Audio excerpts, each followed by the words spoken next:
of the email advice workers, and my specialty is welfare benefits and general welfare. So if you email us with an inquiry about anything to do with finances or welfare benefits, I'm one of the team that would answer your response, that would respond to you with an answer, and we would send that back to you via email. So the idea of these sessions, now some of them, if you've attended one before, there might be a little bit of overlap, but the key thing is when I get to the end of a presentation, these are some key points and hints and tips that we like to encourage all our carers to know about. But at the end, or as we're going through, if you would like to pop any questions or any thoughts that you have into the chat box, and please feel free to share any knowledge or experience you may have about a topic I'm covering. This isn't everything that we do here at Carers UK, it just gives you a little bit of an idea if you're new to a caring role. Now, I think some of you might be new to Zoom as well, so there are a couple of functions. One, you've got your cameras, you can turn them on, turn them off, as was mentioned, and we've got a chat box there where you can type any questions. And those of you who are more adventurous with Zoom, we have something called reactions, where you can pop your hand up, your virtual hand, or if you've got your camera on, you can always put your physical hand up if you wanted to contribute. Okay, so hello and welcome. We are a small group today, but I do think it's quite hot, so maybe people will join us when they've had a chance to make a cool drink. So my name's Liz, as I've already said. We're going to have a little think about caring for someone. Now, there's some really important things that we encourage you to do if you're in a caring role. And one of these is to register as a carer. Okay, so when you register as a carer, there are a number of different places you need to register, because unfortunately there isn't a national register. There's not one place where you can register. So you sort of need to be a little bit proactive and register in different places. So the first one, which has come to the forefront and is on a lot of people's minds at the moment, especially with the events of the last year, is register as a carer with your GP, and also, if it's different, with the GP of the person you're caring for. You also need to register as a carer with any other healthcare professional, so any hospitals, any social service involvement you have, with any care managers, with the chemist, anybody at all, you need to register. Now, if you're going to register as a carer with your GP and you haven't already done that, on our website we have a template letter that you can use. So what I'm going to do is I'll provide a link to this presentation and also all of the things I mentioned, and we normally email it out either tomorrow or the next day so you can access, so you don't need to worry about trying to find everything now. So we've got a template letter. We also suggest that you register with your local carer centre. So your local carer centre, they can provide help and support available to you based on locality. So they can also help you access things like carers assessments through your local authority. I'm going to talk a little bit about those. Sometimes they carry out the assessments themselves. Sometimes they run emergency card schemes. So for example, I'm in the northeast, so I'm up in Northumberland. So Carers Northumberland ran a scheme where St John's Ambulance would come. If anything happened to me, I had a little card I used to carry around in my wallet. And if anything happened to me and my belongings were searched, they would see I was a carer and someone would come and sit with the person I was providing care for. They also do local training, local support, and local advice sessions. You know, so they're a really good place to access practical, financial, and you know, emotional support. So I'll send a link, unless we're going to start popping in the chat box. I'll pop a link in for you. Don't worry, Valerie. I will send a link. You'll get one tomorrow if we don't get one in the chat box for you. Another way, and the fact that you're all here suggests to me that you already know a little bit about us here at Carers UK. So Carers UK, we're an online charity, and we provide a range of different services. So we've got our website, we provide information and advice services, different advocacy services, you know, and different sorts of practical activities you can find out a little bit more around as well. So you can join us. And we also have our campaigning side where we're actively trying to change things as well. And those of you who have been involved with any sort of campaign in the past know it's all about evidence. You know, there needs to be proof that something is adversely affecting people in order to be able to campaign for that change. And so our social policy team, our campaigns team, they are running a lot of campaigns at the moment. One's called Fairer for Carers. It's on the front page of our website. Have a look at it, you know, and join our voice. The other thing that we always suggest is that as a carer, you access that help and support that is available to you, or find out about it. You might not be at that point of needing it, but at least if you know it's there, when the time comes, you know and you can be prepared. So one of the main ways that you can access help and support depends on the person you are providing care to. So for example, if the person you're caring for is over 18, then you would need to get in touch with the local adult social services department. Okay, so they're the people who run assessments. Now for the person needing care and support, so there could be the person that could have long-term disabilities, that could have long-term health conditions, could be a combination of both. They can access something called a needs assessment. Now, this needs assessment looks at what help and support does that person need? That is the fundamental question. Not what are they getting, not what would they like, what would they need? Then they look at what help and support are they getting, what gaps are there, and part of this assessment also allows you to access an occupational therapist to come and look at aids and adaptations. Okay, so a needs assessment for adults. If you're a carer of an adult over 18, then you can access a carer's assessment. And this is about what help and support do you need in your caring role? Is it emotional? Is it practical? But you need to be honest when you have these assessments, okay? If the council thinks that the need is being met, then they're not going to meet it, okay? And it's as simple as that. Some carers centres do the carers assessment, so it's another reason why it's good to link in with them. We're also considering things like what help and support is needed in your home. Is it to do with washing, dressing, medication, meals, cleaning, activities, etc. And there are lots of different types of help and support that can be provided. Now, with an adult assessment, and if there is a designated need identified, the next step that comes in is something called a financial assessment. And within the advice team, I specialise in welfare benefits, but we also have community care advisors. And so they specialise very much in the financial assessments. They look at disability related expenditure. They look at the Community Care Act. So they're specialised in that type of advice. If you're a parent of a child under 18, then you need to access something called a parent carer assessment. And the child is also eligible to have a child in need assessment. Pretty scary names. It's exactly the same thing. What help and support does your child need? You know, what help and support do you need as a parent carer? Now, depending on where you are in the UK, some of these assessments have got different names, but the links that take you through onto the website then direct you to England, Scotland, Wales and Northern Ireland. But the basic premise is exactly the same, just some of them have got different names. It also allows you to talk to an occupational therapist, a social worker, or sometimes a GP. And these are all routes to have your household assessed to see what aids and adaptations would be suitable. Now, if aids and adaptations cost less than £1,000, then the local authority will provide them for free. So things like grab rails, in some circumstances, perching chairs, raised toilet seats, that type of thing can all be provided for free. You just need to have a referral, either through social services or your GP or care manager will be able to do that as well.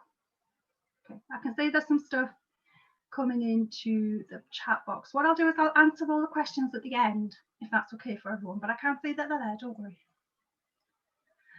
Okay, so this is pretty much what it says on the tin, isn't it? Don't try and do everything yourself.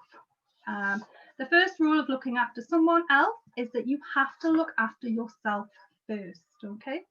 So consider if anyone or anything can help you. Rule nothing out. Don't be too hard on yourself. Remember that what you are doing at this point in time is the best that you can do.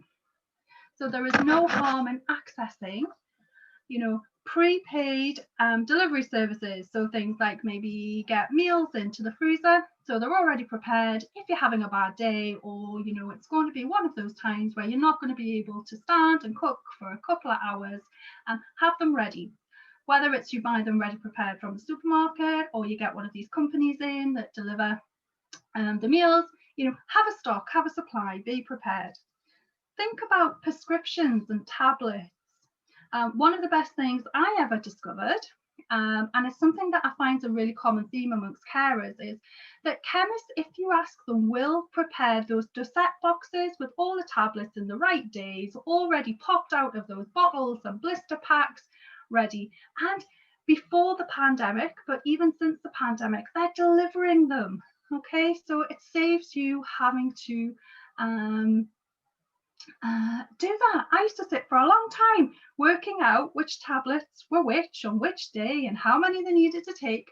If I asked the person I was caring for, my mum, she would say, well, in the morning I have 2 of the little yellow ones and 1 of the big blue ones. And I would be like, but that doesn't really help me.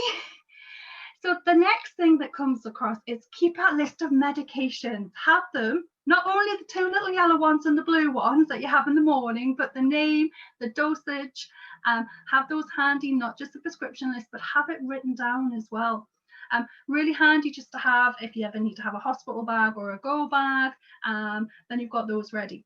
The same with contact names and useful telephone numbers. If there's any care agencies coming in like Carers UK or anything like that, make sure that there's a list of who you need to contact and the telephone number. And then I always used to just have that handy as well, in case anything happened and I needed to contact them and I wasn't with my mum, for example.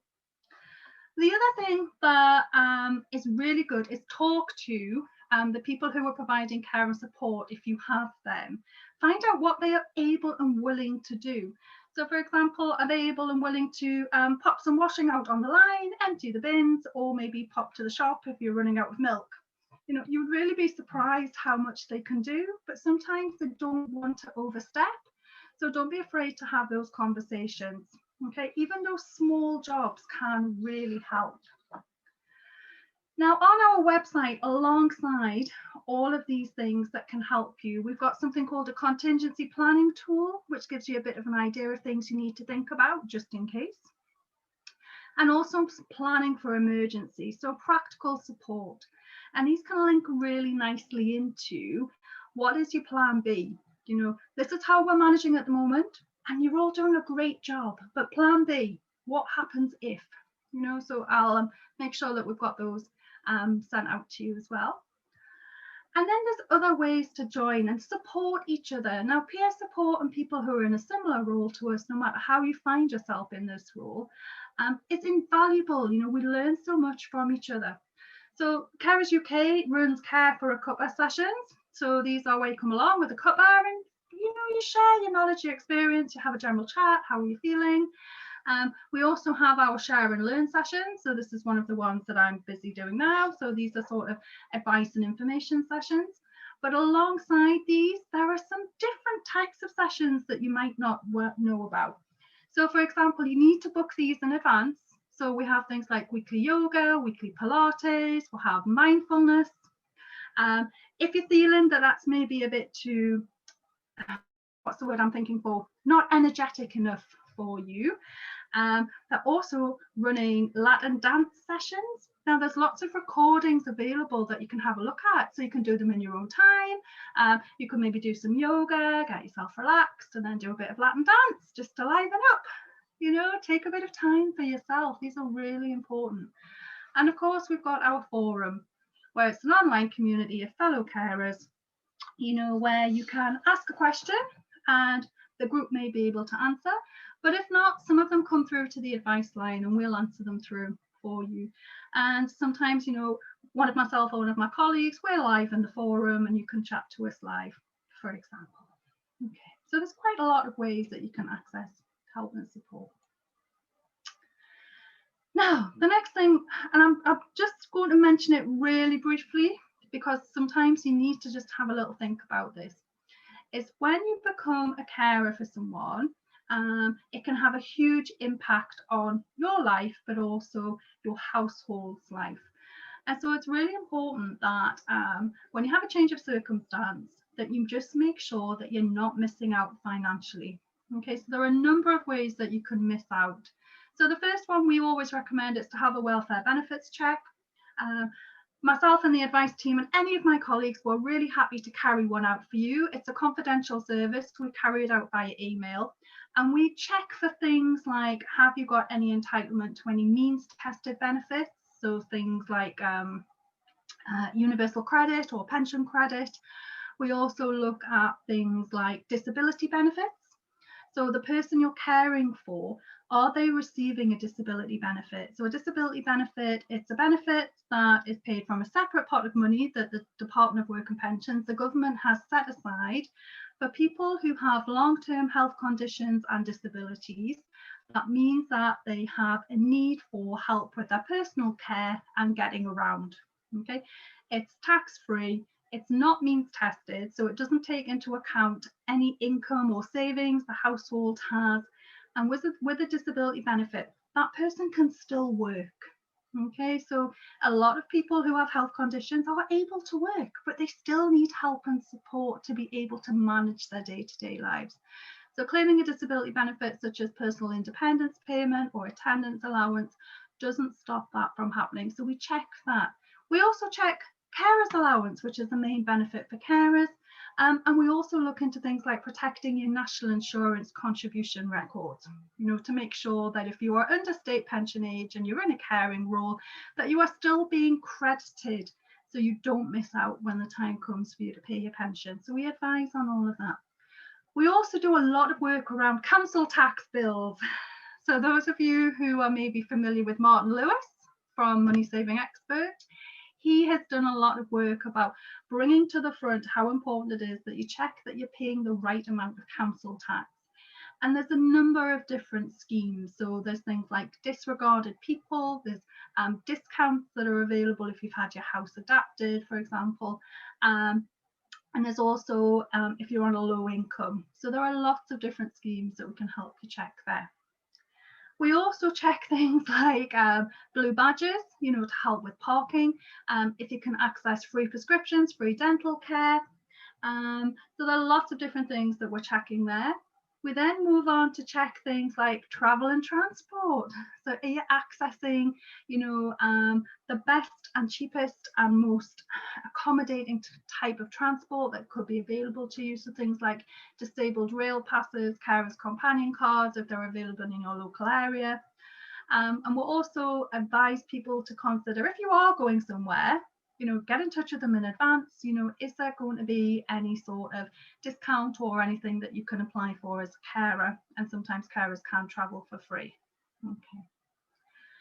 Grants and schemes, we look at financial grants that are available based on previous occupation, based on current circumstance, based on your need, what it is that you need and where you are in the country. So there's a lot of things that we can look at when it comes to grants and discounts. The one thing that I would say is that a lot of grant eligibility criteria, it's based very much on a case-by-case basis. Okay, so there's absolutely nothing that will rule you out. But one thing that organisations don't like is they don't like if you've paid for something already and then you're trying to claim the money back. So it's always best to look to see if there's a grant available and then apply for that grant rather than get whatever it is you're trying to get and then try and claim that back, if that makes sense. Okay. This last bit is if you're a working carer, and a lot of us work and provide a caring role.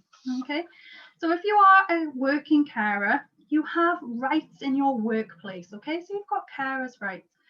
So these protect you from discrimination, for example, and they go alongside the rights that you currently have. So your rights in work generally come from two places. So we've got the law, which is giving you statutory rights, and then you've got your employment contract, which gives you contractual rights. Now, contractual rights can be more generous than statutory rights. So it's always worth just getting in touch with your employer to see what their caring policy is. Do they have a policy for carers? Now, the law provides these rights, and so you can request flexible working hours. So a flexible working hours, it is what it says on the tin. Okay. You can also consider and look at time off in emergencies. So under these, you're entitled to be protected from discrimination, and that's because you are providing care to someone who is disabled. Time off for emergencies, you're entitled to that. Whether it's paid or not will come down to your contract. Statutory, you're entitled to have time off in emergency. So for example, you're at work, you get that phone call and you have to leave there and then. Your employer will give you that time off. Whether it's paid or not depends on your contract. Okay, so you've got a right to time off. It isn't a right to be paid for it, unfortunately.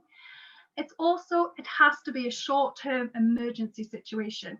It's not a write-off, a right to time off. If you've got an appointment next Thursday, you know about it in advance. You wouldn't have an automatic right for that, but under the carers policy, you might have the right to have time off. So it's always worth looking into. If you are a carer for a parent, sorry, if you're a carer for a child, you have a right to, parental leave.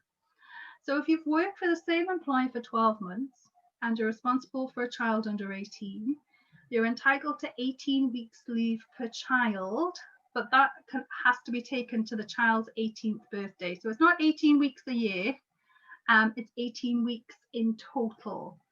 This again is unpaid unless your employer is willing to give you paid time off.